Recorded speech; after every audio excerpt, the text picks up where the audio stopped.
are new to my channel, please subscribe and hit the notification bell for you to be updated on my latest videos. Magandang umaga po sa inyong lahat. Kamakailan lang ay nagpahayag ang ating mahal na Pangulong Duterte na magbibigay siya ng 10 milyong pabuya sa sino mang Pilipino na makatutuklas ng gamot sa COVID-19. Hinggil sa bagay na ito, merong isang kilalang doktor sa katauhan ni Dr. Fabunan na sinasabing siyang nakaimbento ng gamot na tinatawag na Fabunan'S Antiviral Injection.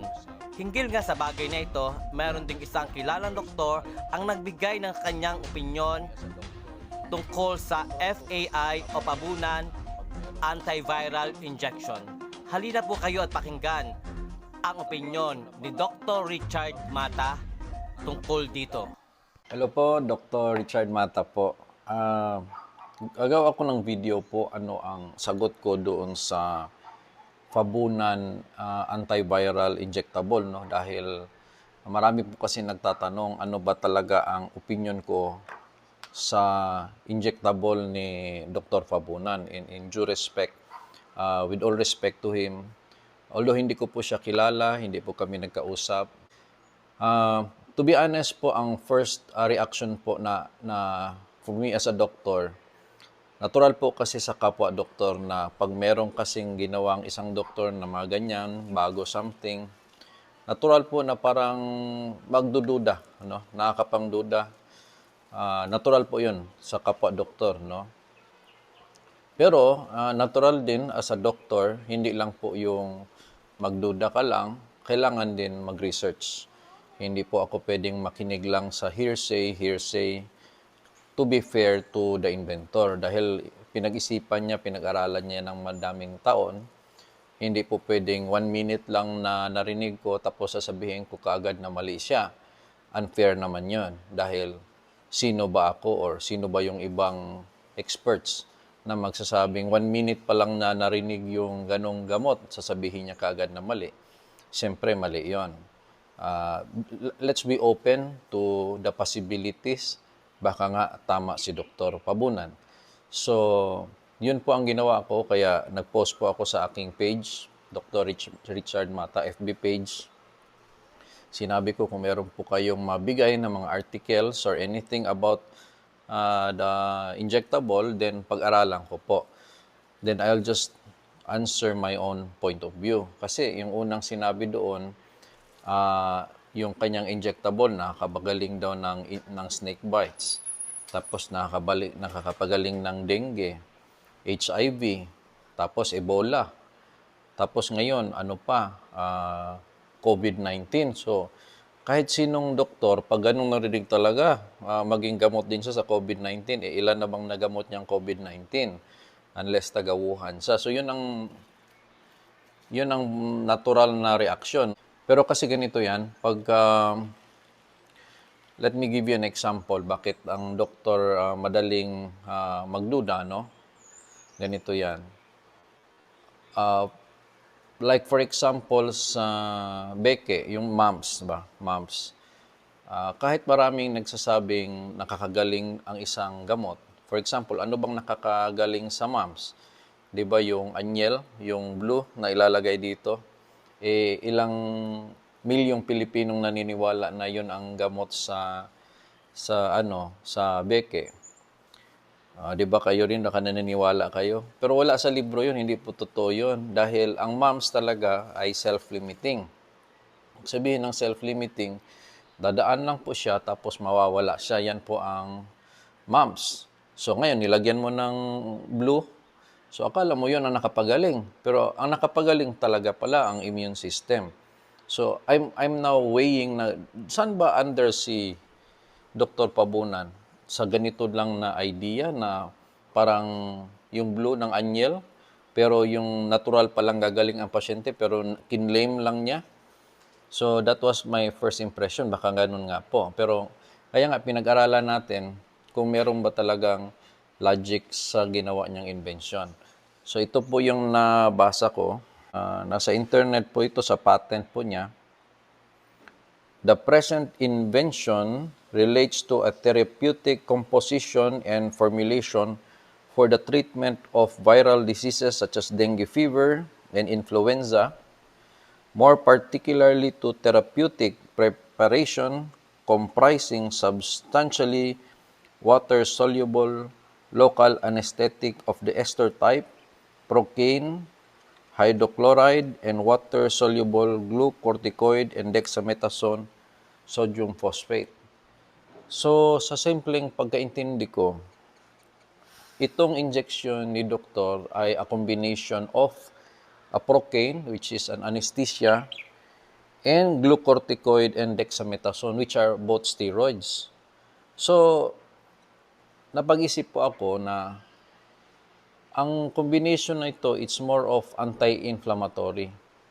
Kasi po, ang steroids are anti-inflammatory drugs. Ibig sabihin, nagbibigay nga tayo ng steroid. Kunwari may asthma ang isang pasyente, binibigyan natin para yung kanyang asthma ay mag-relax dahil nga nag-overreaction yung kanyang immune system. That's the purpose of steroids.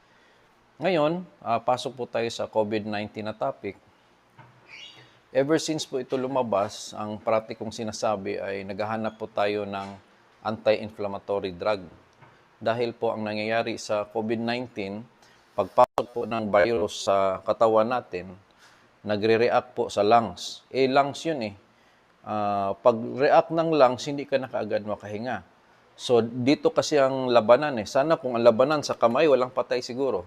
Dito ang labanan eh. Pag oras na maga ng lungs mo, dahil nga nag-overreaction na yung antibodies mo, hindi na makahinga yung pasyente. So, yan tinatawag natin na inflammation, overreaction.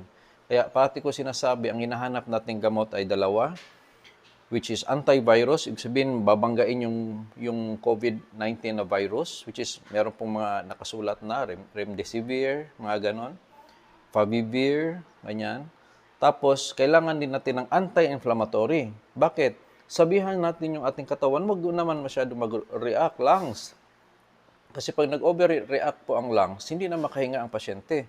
So, dalawa ang kailangan na gamot dito. Tirahin ng virus, pero sabihan din yung katawan, don't overreact kasi pwedeng hindi na makahinga. No? That's what's happening in COVID-19. Kunyari, to make it simple, sa isang restaurant, no, sa isang bar, andun si Mr. Virus, tapos nandito din si Mr. Immune System. Ngayon, nagkita sila, naglabanan sila, no? Nag-commotion doon sa restaurant. So, ang nangyari, ang daming nabasag, ang daming nasira sa restaurant. Ngayon, sino may kasalanan? Si Mr. Virus lang ba? Hindi, silang dalawa. Mr. Virus tsaka si overreacting immune system. Kasi kung hindi nag-overreact yung immune system, hindi sana nawasak ang lahat ng mga kagamitan. That's my point in COVID-19 as well. Now, kailangan natin ng gamot sa virus, natirahin ng virus, kailangan natin ng gamot na anti-inflammatory.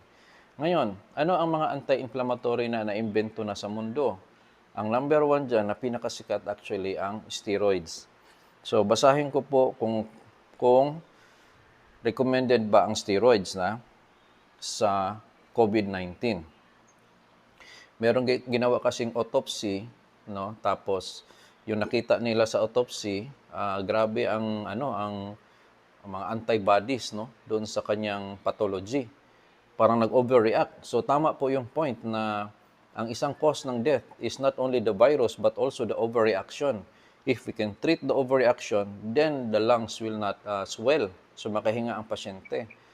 So sabi ng pathologist ito, although corticosteroid treatment is not routinely recommended to be used for SARS-CoV-2, no, or COVID-19, according to our pathologic findings of pulmonary edema and hyaline membrane formation, timely and appropriate use of corticosteroids together with ventilator should be considered for severe patients to prevent acute respiratory distress syndrome development. So, sabi ng pathologist na nag-examine po sa isang patay na pasyente ng COVID-19, nakita niya sa kanyang pathology na grabe ang reaksyon ng immune system. So sabi niya, kailangan anti-inflammatory din. Same po yung sinasabi ko.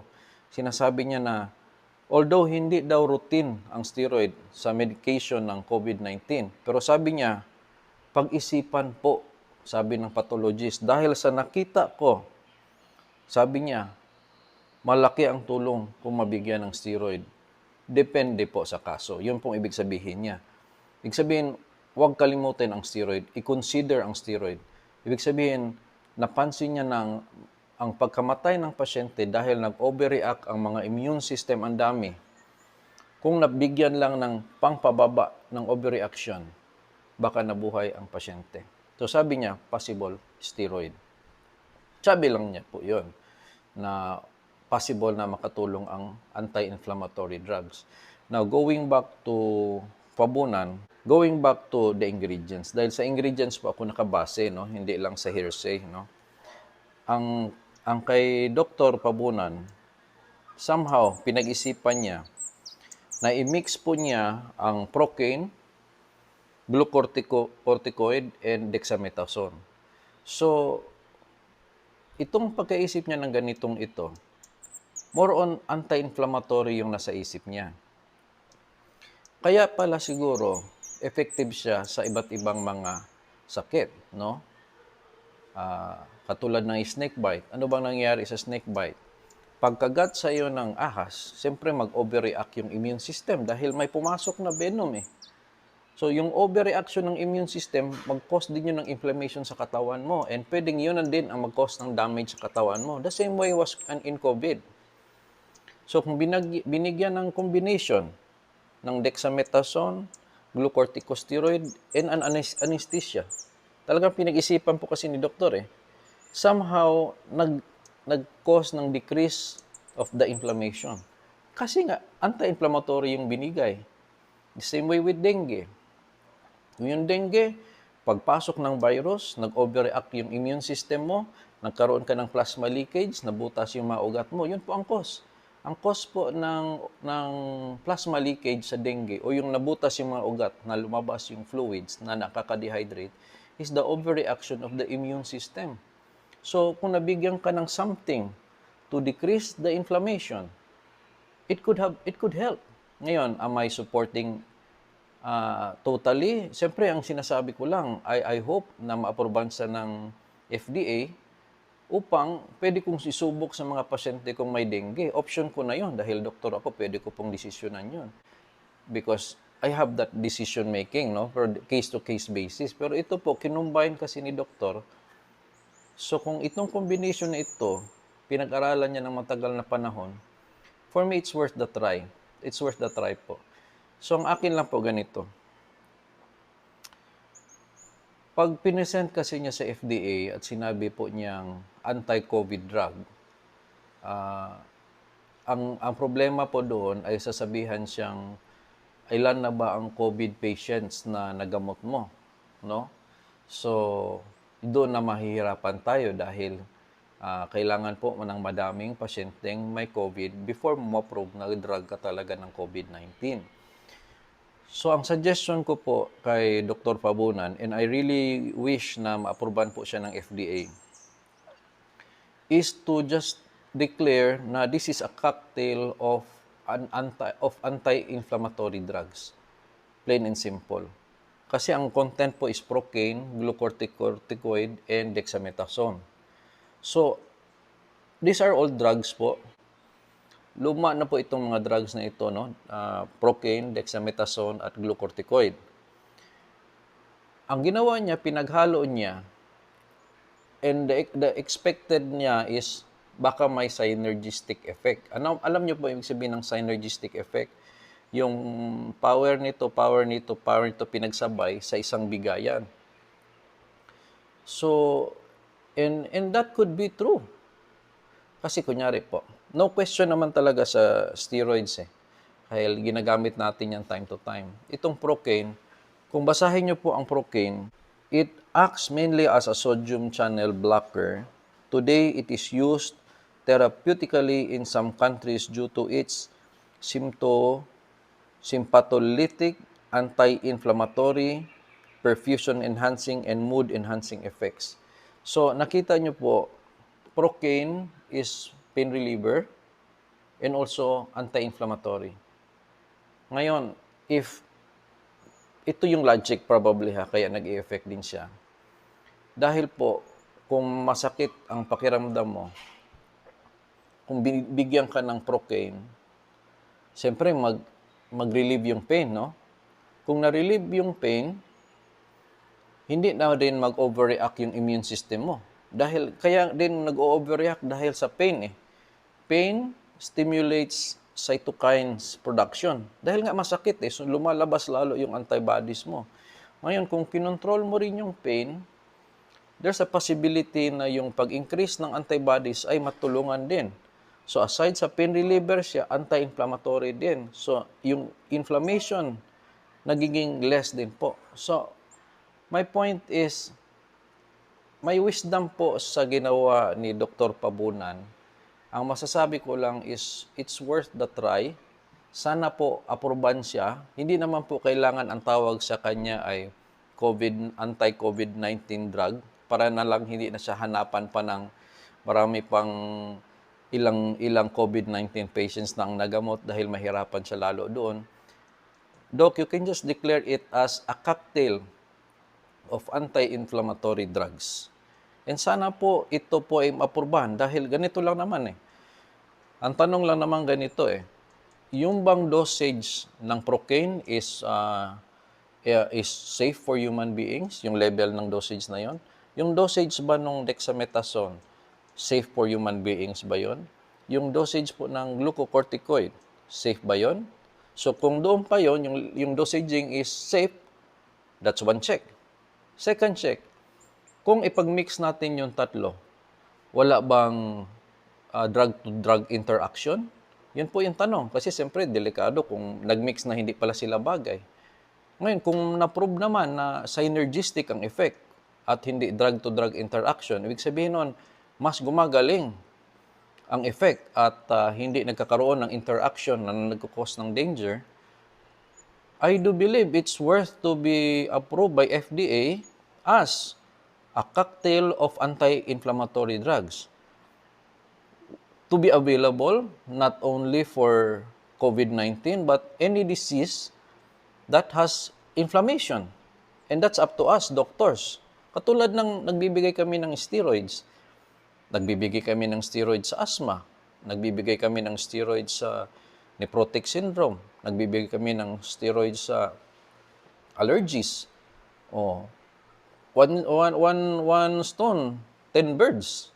Kasi nga, all of them are inflammation. So, pwede po mangyari yon. Ngayon, in-improvise lang po ni Dr. Pabunan yung effect ng steroids. Special formulation, combination on years of research. And I hope this should be given a chance para po sa FDA. Sana tingnan nyo lang po sa angle ng parang steroid. Nagpa-approve siya ng steroid na enhanced. And I really hope na kung ma-approvean po yan, I'm really gonna get some of it for my practice even in dengue. I do believe may tulong po yan just to improve on the overreaction of the antibodies. Now, going back to COVID-19, ang sinabi ko po sa isang article ko ganito, una po, nagbibigay tayo ng oral medication, yung hydroxychloroquine, remdesivir. Tapos kung hindi nakakaya ng oral, upgrade po tayo sa injectables. So, ang problema ngayon, wala pa tayong injectable talaga na pang COVID-19. So, bakit ang injectable kasi mas higher? So, sabi ko, kung wala naman tayong injectable na antivirus, kasi hindi pa daw lumabas, yung injectable na anti-inflammatory ang kailangan natin. Ngayon kung ma-aproban ang ganito, it's the prerogative of the physician na kung panangin niya sa isang COVID-19 ay nagre-react na ng sobra yung immune system, then this could be available. Kung magbibigay ka man lang ng steroid, why not an enhanced steroid if this would be approved? So yun po yung side na yun. It's more on, for me, it's more on the anti-inflammatory effect. What we are trying to solve here is a cascade of management. So kung aproban ang isang gamot na ganito, anti-inflammatory cocktail, why not maging available siya with the hope that it can affect. Baka nga maging tulad siya ng effect ng partly ng effect ng IVIG or any anti-inflammatory drug. Kasi meron siyang special synergistic effect. So, I would like to formally request the FDA and even Mr. President to please allow Dr. Fabunan'S injectable to be approved for FDA, not necessarily for COVID-19 alone, but basically an improved steroid injectable that can be available for doctors that they can use it if necessary based on a case-to-case basis. So, salamat po sa inyong pakikinig at magandang araw. At ayun nga po, narinig na po natin ang pahayag ni Dr. Richard Mata at sana naman po ay maaprubahan ito ng FDA.